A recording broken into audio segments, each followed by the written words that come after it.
Hello friends, तो अब तक के वीडियो में हम लोग ने देखा था up sampling by an integer factor, फिर देखा था down sampling by an integer factor. अब क्वेश्चन ये आता है कि क्या मैं फ्रैक्शनल सैम्पलिंग कर सकता हूँ। बेसिकली क्या मैं फ्रैक्शनली अप सैम्पलिंग कर सकता हूँ, फ्रैक्शनली डाउन सैम्पलिंग कर सकता हूँ। तो आंसर है यस। तो उसके लिए आपको करना ये पड़ेगा कि आपको जो ये दोनों ब्लॉक है, अप सैम्पलर और डाउन सैम्पलर, ये दोनों को कास्केड करना पड़ेगा। ठीक है, अब क्वेश्चन ये उठता है क्या मैं अप सैम्पलर को पहले रखूँ कि क्या मैं डाउन सैम्पलर को पहले रखूँ। तो आंसर ये है, हमेशा आप अप सैम्पलर पहले रखो, बाद में डाउन सैम्पलर रखो। क्यों मैं ऐसा बोल रहा हूँ, बिकॉज अगर आप पहले डाउन सैम्पलर पहले रखते हो, ठीक है, अगर आपने समझो डाउन सैम्पलर पहले रखा, तो आप पहले उसमें से m-1 सैम्पल्स ड्रॉप तो कर ही दोगे। ठीक है, इतने में तो सिग्नल डिटोरेट हो ही रहा है। उसके बाद आप उसको अगर अप सैम्पलर कर रहे हो, अप सैम्पलिंग कर रहे हो, तो आप ये जो सैम्पल्स मिलेंगे यहाँ पे, उसमें और ज़ीरोज़ अपेंड कर रहे हो। कहने का मतलब ये है कि अगर आपका जो सिग्नल है उसका सैम्पलिंग कुछ इस तरह से है, ठीक है, कुछ लेट्स से कुछ वो इस तरह से है। अगर आप m को 3 लेते हो तो आप 3-1 सैम्पल्स ड्रॉप करोगे, तो आपको जो सैम्पल्स मिलेगा वो कुछ इस तरह से मिलेगा। जीरो वाला एज इट इज़, उसके बाद 2 सैम्पल्स ड्रॉप करोगे, उसके बाद आपको ये सिंगल सैम्पल मिलेगा, उसके बाद 2 सैम्पल्स ड्रॉप करोगे तो आपको कहीं जाके कुछ इस तरह से मिलेगा। अब आप अगर ये अप सैम्पलर से पास करते हो तो आपको क्या मिलेगा, लेट्स से एल अगर 2 है तो आपको मिलेगा क्या कि आपको जीरोथ वाला सैंपल एज इट इज़ मिलेगा। उसके बाद आप 2-1 ज़ीरोज़ अपेंड करोगे, फिर से उसके बाद आपको सैंपल इस तरह से है, फिर ज़ीरोज़ अपेंड करोगे, फिर आप ये सैंपल्स डालोगे। तो आप देख सकते हो जो ओरिजिनल सैंपल्स है और जो रिजल्टेंट सैंपल्स है वो मतलब बहुत ही डिफरेंट हो जाता है। इसीलिए हमेशा बेस्ट प्रैक्टिस यही रहता है कि आप अप सैम्पलर पहले रखो और फिर डाउन सैम्पलर रखो, क्योंकि अगर आप अप सैम्पलिंग करते हो तो आप जैसे अगर l=3 डालते हो तो आप 2 ज़ीरोज़ अपेंड कर रहे हो, और फिर अगर आपका m अगर 2 है तो आप 2-1 सैम्पल्स ड्रॉप करोगे, तो ऐसा हो सकता है आपके सैम्पल्स में से ज़ीरोज़ ही ड्रॉप हो, आपका जो ओरिजिनल सिग्नल का सैम्पल है वो कम ड्रॉप हो। तो इससे क्या होगा, इंफॉर्मेशन ज़्यादा रिटेंड होएगा वहाँ पे एज़ कम्पेयर टू दिस।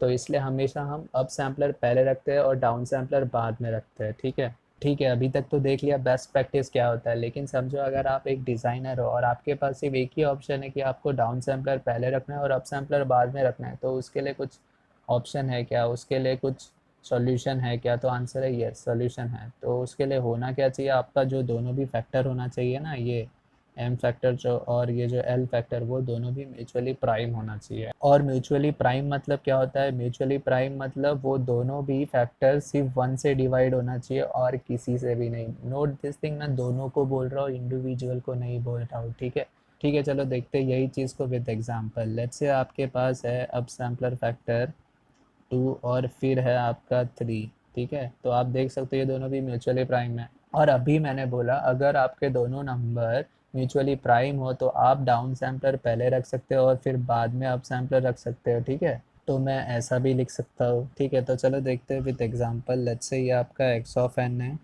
ये आपका x1 ऑफ n है, ये आपका x2 ऑफ n है। उसी तरह से ये आपका x ऑफ n है, ये आपका x1 डैश ऑफ n है, ये आपका x2 डैश ऑफ n है। ठीक है, तो जैसे आपके पास x ऑफ n कुछ सैम्पल्स इस तरह से है, 1 2 3 4 5 6 7 10 11 13, ये कुछ इस तरह से सैम्पल्स है। ठीक है, तो अगर आप उसको अब सैम्पलर बाय फैक्टर 2 करते हो तो क्या होएगा, 2-1 ज़ीरोज़ अपेंड होंगे। तो x1 ऑफ n क्या हो जाएगा, 1 zeros, 2 zero, 3 zero, 4 zero, 5 zero and so on. ठीक है, अब अगर आप यही सिग्नल को बाय डाउन सैम्पलर से पास करते हो तो क्या होगा, x2 ऑफ n क्या हो रहा है, down sampling by factor of 3। Basically 3-1 equals to 2 samples drop होने चाहिए। तो मैं 1 एज इट इज़ डाल रहा हूँ, ये ज़ीरो सैंपल, उसके बाद 2 सैंपल्स ड्रॉप कर रहा हूँ, उसके बाद अगेन ज़ीरो मिलेगा, 2 सैंपल्स ड्रॉप, उसके बाद 4 मिलेगा, 2 सैंपल्स ड्रॉप, उसके बाद ज़ीरो मिलेगा एंड सो ऑन। ठीक है, ये हमारा x2n है।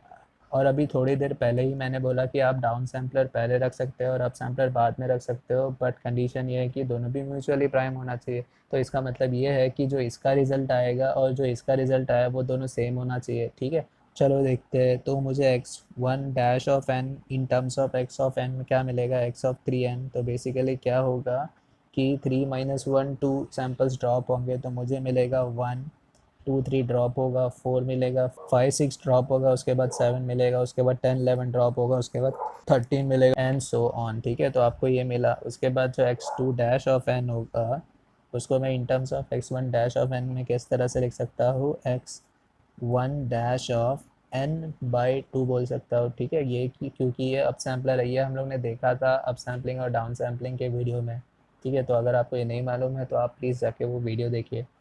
तो यहाँ पे क्या होगा, मैं क्या करूँगा, 2 - 1 ज़ीरोस अपेंड करूँगा, तो मुझे क्या मिलेगा, 1 0 4 0 7 0 एंड 13 0 एंड सो ऑन। तो आप देखोगे ये वाला जो सैम्पल्स है और ये वाला जो सैम्पल्स है वो पूरा तरह से सेम होता है। और ये सेम होने के लिए कंडीशन क्या है कि वो दोनों भी म्यूचुअली प्राइम होना चाहिए, तभी वो सेम हो। इसीलिए मैं बोला कि अगर आपको डाउन सैम्पलर पहले रखना है तो आपके लिए कंडीशन सेटिस्फाई होना ही चाहिए। और अगर आप यहाँ पे म्यूचुअली प्राइम नंबर नहीं डालते हो तो आपको ये दोनों सैंपल सेम नहीं मिलेगा। ये चीज़ आप खुद से भी वेरीफाई कर सकते हो। आप ले लो, लेट्स से 4 ले लो, फिर 6 ले लो, पहले 4 से अप सैम्पलिंग करो, फिर 6 से डाउन सैम्पलिंग करो, और आप यही चीज़ वेरीफाई करो कि आप 6 को डाउन सैम्पलिंग करते हो और फिर बाद में 4 का अप सैम्पलिंग करते हो तो क्या आपको रिजल्ट सेम मिलता है क्या। ऑब्वियसली आपका रिजल्ट सेम नहीं आएगा। आप ये खुद से वेरीफाई करो और कमेंट डालो कि आपने ये वेरीफाई किया और आपको ये रिजल्ट सेम नहीं आएगा, ठीक है। तो अभी तक हमने कंसेप्ट देख लिया। कंसेप्ट बताने के लिए ही मैंने अप सैम्पलर का सीधा ब्लॉक लिया और डाउन सैम्पलर का सीधा ब्लॉक लिया, लेकिन प्रैक्टिकल में ऐसा नहीं होता। प्रैक्टिकल में हम इंटरपोलेटर को लेते हैं और फिर बाद में डेसीमेटर को लेते हैं, ठीक है। अप सैम्पलर के जगह पे इंटरपोलेटर आ जाएगा और डाउन सैम्पलर के जगह पे डेसीमेटर आ जाएगा, ठीक है। तो अगर मैं इंटरपोलेटर का ब्लॉक बनाऊँ तो इंटरपोलेटर में पहले क्या रहता है, अप सैम्पलर रहता है, ठीक है। वो up sampling by L factor होगा। उसके बाद आपको एक फ़िल्टर मिलेगा, वो लो पास फिल्टर रहेगा। उसका गेन क्या रहेगा, गेन रहेगा एल, और उसका जो कट ऑफ फ्रिक्वेंसी रहेगा वो पाई बाय एल रहेगा। और उसके बाद अगर मैं डेसीमेटर को पास करूँ तो डेसीमेटर में पहले लो पास फिल्टर रहता है, उसका गेन क्या होता है 1, और उसका कट ऑफ फ्रीक्वेंसी क्या रहता है पाई बाय एम। ये चीज़ हम लोग ने देख चुका है अप सैम्पलिंग और डाउन सैम्पलिंग के डेरिवेशन में। अगर आपको ये नहीं मालूम है तो आप प्लीज़ जाके वो वीडियो रिफ़र करो, और फिर आप ये वाला जो सैम्पल सिग्नल रहता है वो आप डाउन सैम्पलर से पास करते हो, ठीक है। अगर आपको सैम्पलिंग टाइम पीरियड यहाँ पे लिखना होगा तो आप किस तरह से लिख सकते हो, टी यहाँ पे रहेगा, यहाँ पे टी बाय एल हो जाएगा, यहाँ पे भी टी बाय एल रहेगा, यहाँ पे भी टी बाय एल रहेगा। क्योंकि ये फ़िल्टर से पास होगा तो इसका सैम्पलिंग टाइम में कुछ चेंज नहीं होगा। और फिर यहाँ पे आते आते वो हो जाएगा टी एन बाय एल, ये होगा रिजल्टेंट सैम्पलिंग फैक्टर, ठीक है।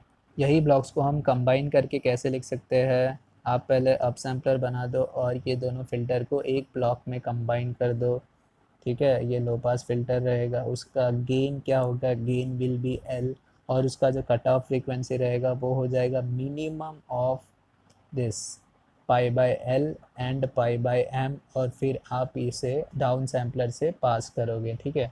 अब क्वेश्चन ये आता है कि मैंने यहाँ पे मिनिमम ही क्यों रखा और गेन एल क्यों रखा। तो आप जानते हो अगर आप इसका फ्रीक्वेंसी रिस्पॉन्स बनाओगे, ये गेन इक्वल्स टू एल वाला और F C equals to pi by L वाला, लेट्स से अगर एल आपका 4 है, ठीक है, तो आपको क्या मिलेगा, ये पाई बाय 4 मिलेगा यहाँ पे, और यहाँ पे आपको पाई बाय 4 मिलेगा, और एल यहाँ पे आपको उसका एम्पलीट्यूड मिलेगा। और आप अगर इसको मल्टीप्लाई करते हो, यहाँ पे मल्टीप्लाई क्यों कर रहे हो, क्योंकि आप ये दोनों ब्लॉक क्या है, कास्केड में है, तो इसका फ्रीक्वेंसी रिस्पॉन्स क्या होगा, मल्टीप्लिकेशन में होगा, और टाइम डोमेन में ये क्या होगा, कन्वोल्यूशन होगा, ठीक है। तो लेट्स से अगर आपका m क्या है 2 है तो आपको यहाँ पे मिलेगा -π/2, यहाँ पे मिलेगा π/2, और इसका जो एम्पलीट्यूड रहेगा वो 1 रहेगा। तो अगर आप इसको मल्टीप्लाई करोगे तो आपको मिलेगा क्या, π/4 छोटा है और π/2 बड़ा है, तो आपको मिलेगा क्या, यहाँ पे मिलेगा -π/4 और π/4, बिकॉज आप मल्टीप्लाई कर रहे हो, राइट। और जो इसका एम्पलीट्यूड मिलेगा 4। अगर आपको अच्छे से देखना है तो इसे इस तरह से देखो, ये आपका π/4 रहेगा, ठीक है, π/4 -π/4, और ये π/4, और इसका जो एम्पलीट्यूड रहेगा वो 4 रहेगा। ये किससे मल्टीप्लाई होगा, और ये मल्टीप्लाई होगा ये वाले फ़िल्टर से, इसका क्या रहेगा, π/2 रहेगा। π/2 will be broader as compared to π/4 का। इसका जो बैंडविड्थ आप देखोगे आपको कितना मिलेगा, 2π/4, तो बेसिकली दैट इज़ π/2 मिलेगा। और इसका जो आपको बैंडविड्थ मिलेगा -π/2 से π/2 का, इसका आपको बैंडविड्थ पाई मिलेगा। तो ये ब्रॉडर होएगा, ये नैरोअर रहेगा। जब आप मल्टीप्लाई करोगे तो आपको सिर्फ इतना ही पोर्शन मिलेगा, दैट इज़ करस्पॉन्डिंग टू -π/4 से π/4। इसलिए मैंने बोला जब मल्टीप्लाई करोगे you will take cut off frequency as minimum and gain as L. Okay, अब ये आप समझ चुके। अब चलो एक एग्जांपल से देखते हैं। लेट्स से आपको जो सैम्पलिंग टाइम पीरियड करने का है वो 2t/3 करने का है। तो इसके लिए आप करोगे क्या, आपका जो डाउन सैम्पलिंग फैक्टर होगा वो 2 होगा और आपका जो अप सैम्पलिंग फैक्टर होगा वो 3 होगा, ठीक है। तो आप अगर इसका ब्लॉक बनाओगे तो आपको कुछ इस तरह से दिखेगा। अप सैम्पलर विल बी 3 और फिर उसके बाद आपका फ़िल्टर रहेगा, उसका जो गेन रहेगा, गेन मिलेगा आपको 3L, ठीक है। और फिर उसके बाद आपको जो कट ऑफ फ्रीक्वेंसी रहेगा वो मिनिमम ऑफ उन दोनों का क्या होगा, तो आपको पाई/2 और पाई/3 में से मिनिमम कौन सा है, पाई/3 है, राइट। तो आपको ये मिलेगा आपका cut off frequency, basically dominant पाई/3 होगा। और यहाँ पे आप फिर उसको डाउन सैम्पलर बाई 2 से पास करोगे, ठीक है। तो आपको अगर इसे कंक्लूड करने का है तो आप किस तरह से बोल सकते हो, अगर आपका m लेस देन l रहता है, m लेस देन l रहता है तो रिजल्टेंट टाइम पीरियड क्या होगा, 2t/3 होगा। तो resultant time period is getting decrease, ठीक है। और उसी तरह से अगर आपका m बड़ा रहता है l से तो आपका जो रिजल्टेंट टाइम पीरियड रहता है वो इंक्रीज़ होता है। अगर आपको सैम्पलिंग फ्रीक्वेंसी के बारे में बोलना होता तो सैम्पलिंग फ्रीक्वेंसी ये वाले कंडीशन में बढ़ेगा और सैम्पलिंग फ्रीक्वेंसी ये वाले कंडीशन में घटेगा, ठीक है। तो आज के लिए बस इतना ही। अब नेक्स्ट वीडियो में हम देखेंगे ये सारे 3 टॉपिक्स के बेस्ड पे एग्जाम्पल्स, ठीक है। Thank you.